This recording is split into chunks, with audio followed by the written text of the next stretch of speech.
Let's see the question. The potential difference between points A and B of adjoining figure. तो हमें potential difference बताना है ए और B के बीच का, मतलब हमको फाइंड करना है वी ए बी, ये अपन को फाइंड करना है। ठीक है, इसे सोल्व करने के लिए हमें इफ कंसेप्ट की जरूरत पड़ेगी, इफ रेजिस्टेंस या फॉर्मूले की जरूरत पड़ेगी। If resistance R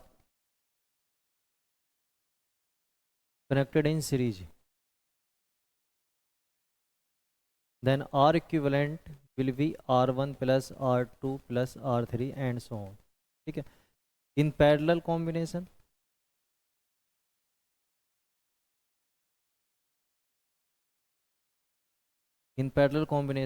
one upon R equivalent is equal to 1 upon R1 plus 1 upon R2 plus 1 upon R3 and so नहीं चलता रहेगा ऐसे। ठीक है, तो और फिर हमें हेल्प लगेगी ओम्स लॉ की, V इज इक्वल टू होता है IR। तो इसके अकॉर्डिंग अपन क्वेश्चन सोल्व करेंगे। तो सबसे पहले टोटल करंट देख लेते हैं, क्योंकि इसमें एक ही बैटरी लगी है, एक ही सेल लगा है, तो सारा का सारा करंट सर्किट में जो फिल होगा वो इसी की वजह से फिल होगा।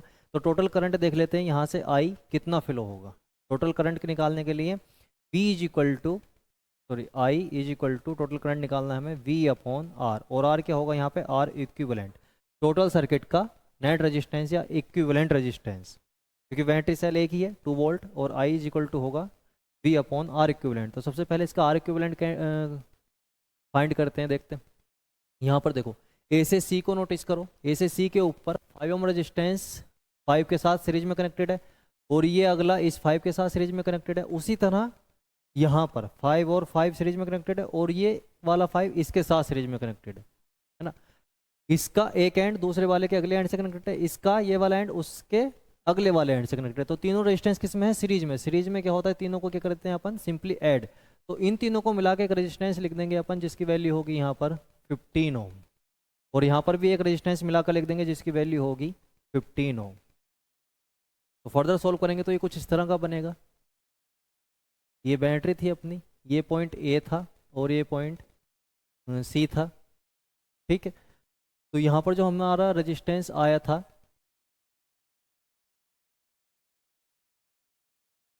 15 ओम, यहाँ पर रेजिस्टेंस कितना था 15 ओम, कंबाइन करके तीन सीरीज में रेजिस्टेंस थे 5 ओम के। यहाँ पर भी कितना बना था 15 ओम, और वहाँ भी कितना बना था 15 ओम।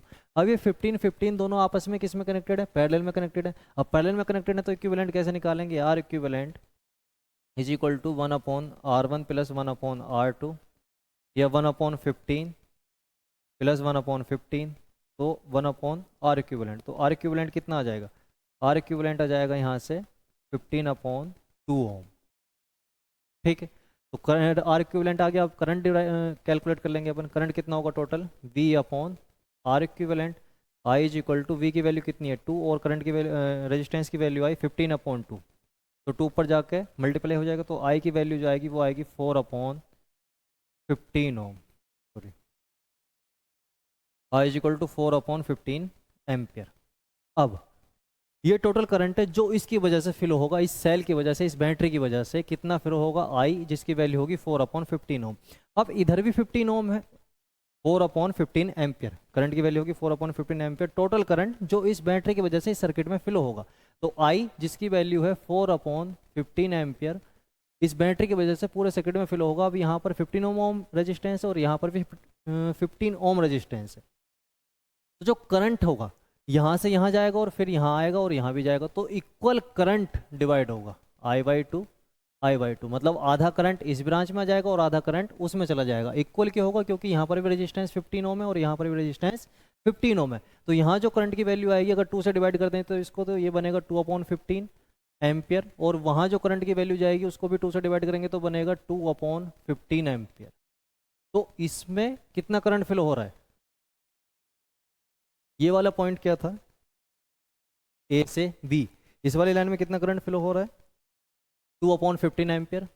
तो करंट की वैल्यू अपने पास आ गई 2 अपॉन 15 एम्पियर। अब क्योंकि इस लाइन में 2 अपॉन 15 एम्पियर करंट फ्लो हो रहा है, तो यहाँ पर भी इस रेजिस्टेंस में भी कितना करंट होगा 2 अपॉन 15, यहाँ पर भी कितना होगा 2 अपॉन 15, और यहाँ पर भी कितना होगा 2/15, और इधर भी क्योंकि इक्वल रेजिस्टेंस है यहाँ भी कितना आएगा 2/15, और यहाँ पर भी कितना आएगा 2/15, और यहाँ पर सम होके वापस कितना हो जाएगा 4/15। ठीक है, हमें किसके अक्रॉस निकालना है? अच्छा, ए बी के बीच में, ए बी के बीच में निकालना है। ए और बी के बीच में कितना रेजिस्टेंस है टोटल? एक 5 ओम है और एक ये वाला रेजिस्टेंस है। ठीक है, तो कितना रेजिस्टेंस है टोटल? 5 और 5 दोनों सीरीज में है तो कम हो जाएगा, 10 ओम रेजिस्टेंस है। और यहाँ पर हमें बी ए भी निकालना है। 10 ओम रेजिस्टेंस से करंट कितना फ्लो हो रहा है यहाँ से? 2/15। तो करंट 2/15 फ्लो हो रहा है, और रेजिस्टेंस टोटल है ए बी के बीच में R A B equal to 5 + 5 is equal to 10 ohm. हमें निकालना है वी ए वी, तो वी ए वी होगा I A V into R A V. A B branch में कितना करंट फ्लो हो रहा है और ए बी ब्रांच में कितना टोटल रेजिस्टेंस है? तो करंट फ्लो हो रहा है वहाँ पे 2/15 और रेजिस्टेंस है वहाँ पर 10, तो ये 5 से कैंसिल हो जाएगा, तो ये आ जाएगा 4/3।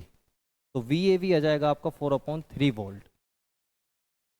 ये आपका करेक्ट आंसर है। ऑप्शन चेक कर लेते हैं, 4/3 वोल्ट, ये ऑप्शन